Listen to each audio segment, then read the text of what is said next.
तो आज मैं पी रहा होता हूँ सबसे पहले दूध, और दूध पी के जाता हूँ मैं बाहर, तो देखता हूँ कि भैंस का कान साफ कर रहा होता है कुत्ता।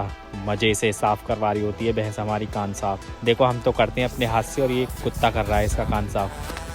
तो फिर मैं देखता हूँ कि नन्नू लीड लगाने के लिए रो रहा होता है कि मैं लीड लगा के फ़ोन चलाऊँगा।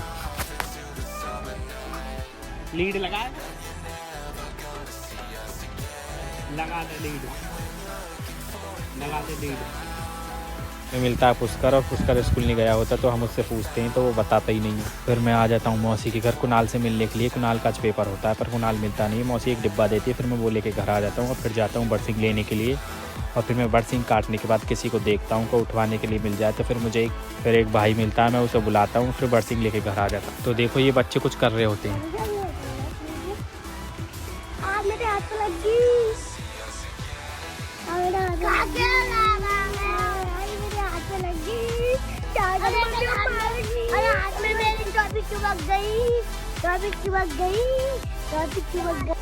उसके बाद फिर मैं आ जाता हूँ घर, और घर आके मैं भैंसों के लिए न्यार डालने लगता हूँ। और फिर न्यार डालने के बाद को सानी कर देता हूँ, और सानी करने के बाद मैं काटता हूँ मशीन पे न्यार, और न्यार काटने के बाद भैंसों को खोर पे बांध देता हूँ। और फिर मुझे याद आता है अरे भुस भी खत्म हो गया होता है, तो फिर मैं चाबी लेके अपने पुराने घर जाता हूँ जिसमें भुस होता है। मैं कट्टों में भुस भरता हूँ, और भुस भरने के बाद घर का ताला लगा के और भुस घर ले आता हूँ। और मैं नहा धो के रेडी हो जाता हूँ और जिम के लिए निकल जाता हूँ। सबसे पहले अपना वेट नापता हूँ जिम पहुँचने के बाद, और फिर मेरा वर्कआउट चालू हो जाता है। और मैं अपनी बैक मसल्स को कंप्लीट करने के बाद जल्दी आज घर पहुंच जाता हूं क्योंकि आज मंगल होता है। और मैं हनुमान मंदिर जाता हूं, मैं अपनी हनुमान चालीसा करता हूं, और हनुमान चालीसा करते हुए आज का ब्लॉग हमारा यहीं खत्म होता है। Please like and subscribe.